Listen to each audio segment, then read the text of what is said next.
COVID has led to a series of losses, and we are all experiencing loss.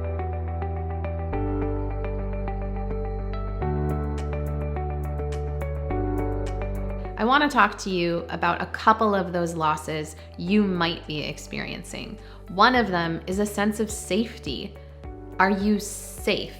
Now, I know the stay-at-home order, you should feel safe in your own home, but I also know that sometimes you don't feel safe, because even though you're not going to the store, maybe you're placing online grocery orders, you still might not feel safe because maybe there's somebody in your home that is leaving to go to work and then they're coming back, and you might have this sense of, am I safe? Am I gonna get sick? Is my family gonna get sick? What about your relatives? And so it has taken away a sense of safety for us. The other thing is social connectedness. I know for myself, I am an extrovert and I love spending time with people, and that is one thing that it has definitely taken away from me that I am struggling with. And it's an ongoing struggle for me. Another thing is financial security. Maybe you still are able to go to work and you're getting paid. Maybe you're not, and right now your work is not able to pay you, and that's something that you're struggling with. That is a loss because of COVID.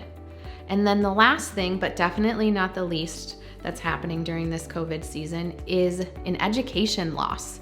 People who are supposed to be graduating, like myself, we're not graduating. We did finish school, but we're not having a graduation ceremony. We don't get to have our family look at us walk across a stage. We don't necessarily even get to have a graduation party right now because of the stay-at-home order. And that is a huge loss. So we hear and we see about these losses, maybe on social media, maybe in the newspaper, maybe when you're talking to friends. And these losses bring up a lot of emotions for us. Some of it is sadness. It could be anger. It could be frustration. And maybe those things are causing you anxiety. Maybe they're causing you stress. But one thing is it causing you grief? I want to say that again. Is it causing you grief? Because COVID is definitely causing people grief. And I'm talking about grief in all forms, not just when somebody dies and then you experience grief. That is one form of grief, but I'm talking about all the forms of grief.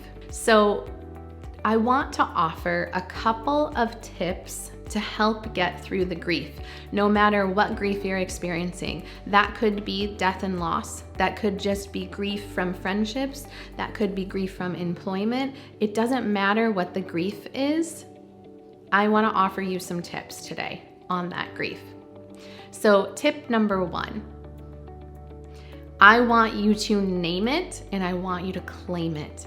You have to say it out loud. And I would encourage you to talk to family members. I would encourage you to reach out to friends and tell them, I'm struggling. I'm struggling with the fact I can't go out to breakfast with my friends. And it's causing me to just break down and cry sometimes. You have to name it, because when you name it, you claim it, and you start to be able to process that grief. And that's part of the healing process. Tip number 2, I want you to stay connected. Whether that's just calling somebody, whether that's calling somebody using FaceTime so you can actually see their face. Another thing that I want to suggest is Marco Polo. I use that app, and it's kind of like I'm talking to my friends in person because it's a video and they can watch it anytime they want, and then they send one back to me. That has been a huge lifesaver for me. Tip number 3 is we have to support each other. We have to be there for each other.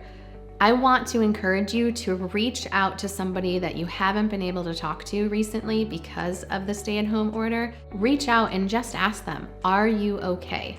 I would also encourage you to say, are you okay? Because I'm not doing okay. I'm really struggling with this. That will help you on your grief journey of the different emotions that you're experiencing, and to be able to get through that grief a little faster. Tip number 4, I want to encourage you to seek help if you need it. And that could be from a counselor, a social worker, a therapist that you see currently, maybe you've seen in the past, or maybe you need to reach out and find somebody to talk to.